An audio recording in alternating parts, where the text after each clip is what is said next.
शादी free sex का licence. पत्नी के शरीर पर पति का हक है और पति के शरीर पर पत्नी का। चाहे मेरी माँ हो, बहन हो या दोस्त हो, सभी ने आजीवन यही सलाह दी थी और शादी के बाद मैंने भी इसे बेखूबी निभाया। दीपक जी, ऑनलाइन मुलाकात के बाद हमने अपनी प्रोफाइल अपने अपने घरों में दिखा दी।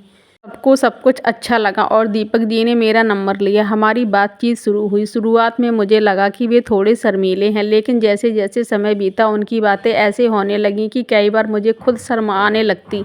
एक दिन उन्होंने मुझसे पूछा, तुम्हें अपने पति से क्या उम्मीदें हैं? मैंने बिना झिझक की लंबी चौड़ी लिस्ट गिना दी। अच्छा दिखने वाला, पैसे वाला, अच्छी कमाई वाला, जो मेरे हर ख्याल का ध्यान रखे और मुझे ढेर सारा प्यार करे। जब मैंने उनसे वही सवाल पूछा तो उन्होंने बड़े ही शांत स्वर में कहा, बस इतना कि मेरी पत्नी हर परिस्थिति में मेरा साथ दे और मेरे परिवार की इज्जत करे। उनके इस जवाब को सुनकर मैं थोड़ी देर के लिए शर्मिंदा हो गई। मुझे लगा कि मैंने कितनी बड़ी बड़ी बातें गिना दी और उन्होंने सिर्फ 2 चीज़ों में अपनी उम्मीदें समेट दी। मैंने थोड़ा चिढ़कर उनसे पूछा, आपको अपनी पत्नी का अच्छा दिखना पसंद नहीं है?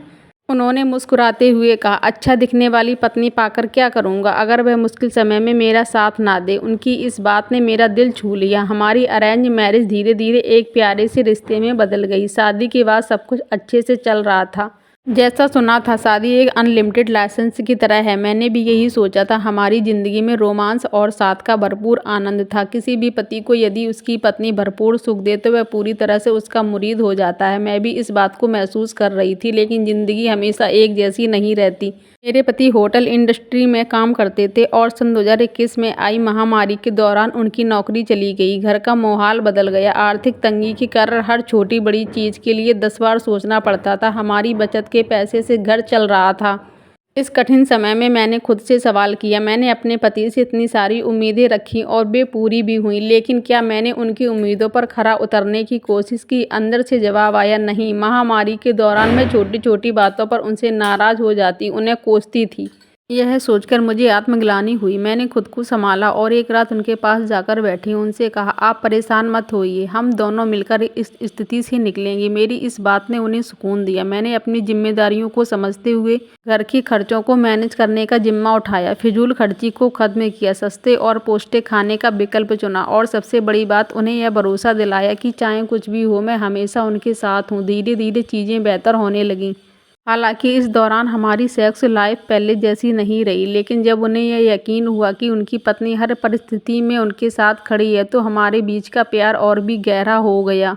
हमारी खत्म होने के 2 साल बाद उन्हें फिर से नौकरी मिल गई, लेकिन इन मुश्किल समय ने हमें यह सिखाया कि असली खुशी जीवन में चीज़ों के होने से नहीं बल्कि एक दूसरे के साथ खड़े रहने से आती हैं।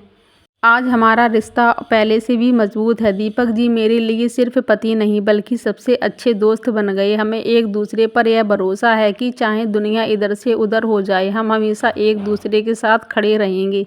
आजकल की लड़कियां अक्सर शादी में सिर्फ यह देखती हैं कि लड़का कितना कमाता है, लेकिन वे यह नहीं समझती कि जीवन में हमेशा एक जैसी परिस्थितियां नहीं रहती। विपरीत हालातों में भी एक दूसरे का साथ देना ही सच्चे रिश्तों की बुनियाद है। याद रखें, शादी सिर्फ प्यार का नहीं बल्कि भरोसे और साथ का रिश्ता है। अगर आप अपने जीवन साथी का हर हाल में साथ देंगे तो जिंदगी की कोई भी मुश्किल आपके रिश्ते को कमज़ोर नहीं कर पाएगी।